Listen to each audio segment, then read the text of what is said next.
नमस्कार दोस्तों आज हम बात करेंगे श्रीमद् भगवत गीता के प्रथम अध्याय के श्लोक नंबर 9, श्लोक नंबर 10, श्लोक नंबर 11 की।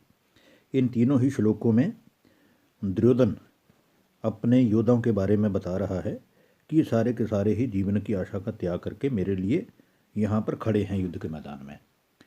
और इसके अलावा दोस्तों गीता के जो मुख्य मुख्य विषय हैं जिन्हें जानकर हमें भी बहुत कुछ सीख सकते हैं, वो ये हैं कि गीता कौरव और पांडवों का युद्ध अर्थात बुराई पर अच्छाई की जीत वाली कहानी को लिए हुए है।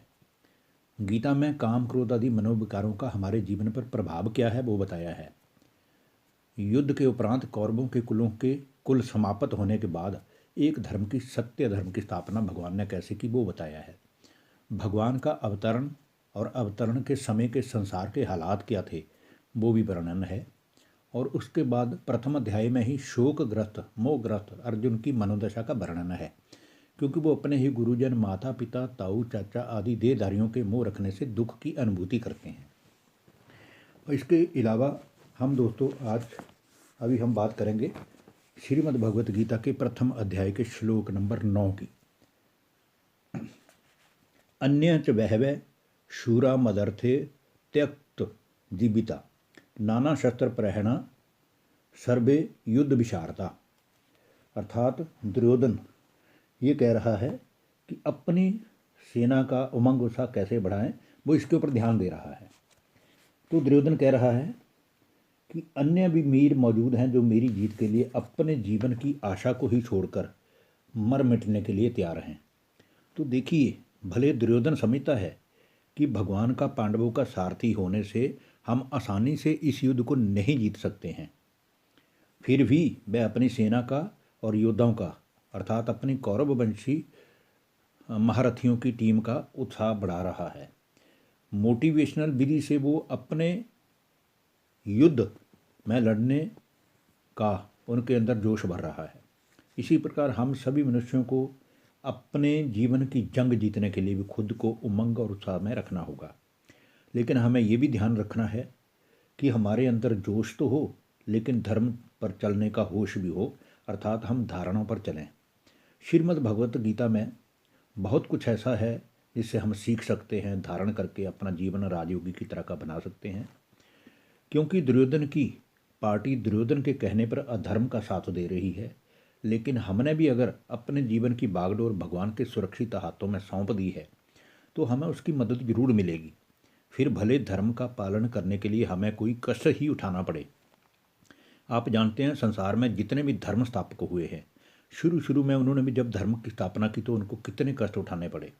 तो धर्म के मार्ग पर चलने वाले लोगों के सामने ये आसुरी लोग विघ्न तो डालेंगे, इसलिए घबराना नहीं है, क्योंकि हमारे जीवन की बागडोर स्वयं भगवान के सुरक्षित हाथों में है। धर्म के मार्ग पर चलने वाले रास्ते पे कभी भी भीड़ नहीं होती। जैसे अधर्म के मार्ग पर चलने वाले कौरवों की अक्षौणी सेना के सामने 5 पांडवों सहित कुछ धर्म पर चलने वाले गिने चुने योद्धा थे। हमें भगवान ने गीता का ज्ञान केवल पढ़ने सुनने और समझने के लिए ही नहीं दिया है, बल्कि जीवन में प्रैक्टिकल धारणा करने के लिए दिया है। परंतु विडंबना तो ये है कि उस पर आज चले कौन, क्योंकि हर कोई तो विषय वितरणी नदी में विकारों का गोता लगाने को ही सुख समझ रहा है। हम आलस को छोड़ें और धर्म मार्ग पर निष्ठावान होकर आगे बढ़ें तो हमारी जीत निश्चित है। यही पांडवों की अंतिम विजय का मूल मंत्र भी था। इसके अगला श्लोक पहले अध्याय का 10वां श्लोक है। इसमें दुर्योधन कहते हैं, अपर्याप्तम तदसमाकम बलम भीष्माभिरक्षितम पर्याप्तम त्विदमेतेषाम बलम भीमाभिरक्षितम।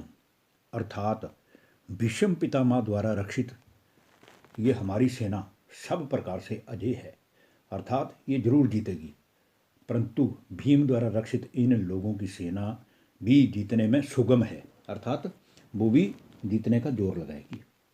तो भगवान के सामने जीतना बहुत मुश्किल है, ये आप भी जानते हैं। इसलिए दुर्योधन कहते हैं कि भीष्म पितामह के संरक्षण में हमारी सेना की शक्ति अपरंपार है, अपरिमेय है, जबकि पांडवों की शक्ति भीम के संरक्षण में भली भांति सुरक्षित होकर भी सीमा वाली है। दुर्योधन यहाँ भी अपनी सेना में बल भरने के लिए अपने योद्धाओं के सामने भीष्म पितामह की अपार शक्तियों का वर्णन करते हुए कह रहा है कि भीष्म पितामह के सामने भीम की शक्ति ही क्या है।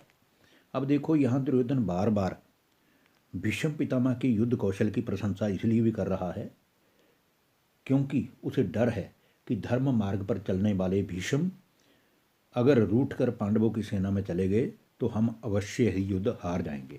इसलिए वह बार बार भीष्म पितामह की प्रशंसा के पुल बांध रहा है ताकि भीष्म पितामह का रणभूमि में जोश ठंडा नहीं हो। और दुर्योधन ये भी भली भांति जानता है कि भीष्म व द्रोणाचार्य पांडवों से इसलिए प्रेम करते थे क्योंकि पांडव धर्म की राह पर चलने वाले हैं। फिर भी मजबूरीवश इन दोनों को धृतराष्ट्र के पुत्र मोह व राज्य प्राप्ति की इच्छा की लालसा से पांडवों के विरुद्ध लड़ना पड़ा। 7 अक्षौणी पांडवों की सेना के सामने 11 अक्षौणी कौरवों की विशाल सेना रणभूमि में युद्ध की इच्छा से सुसज्जित थी। फिर भी पांडव इसलिए जीत गए क्योंकि वे धर्म की राह पर थे और धर्म की स्थापना करने वाला भगवान भी पांडवों का साथ थे। परंतु दुर्योधन के मन में यही था कि मेरे सामने तो ये पांडवों की सेना ही युद्ध करेगी, भगवान तो केवल ज्ञान सुनाने की बातें करते हैं। मगर उसको ये आभास नहीं था कि जहाँ भगवान है वहीं सत्य है और वहीं जीत है और वहीं धर्म है। अब हम आते हैं श्रीमद् भगवत गीता के प्रथम अध्याय के श्लोक नंबर 11 पे। इसमें अपना दुर्योधन कहते हैं, अयनेषु च सर्वेषु यथा भागमवस्थिता भीष्मेवा भीर शंतु भवन्तः सर्व एवं ही।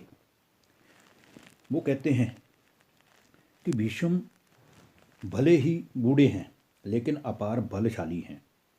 फिर भी दुर्योधन ने भीष्म पितामह को मान सम्मान देते हुए सेना को निर्देश दिया कि आप सब चारों ओर से भीष्म पितामह की रक्षा करें।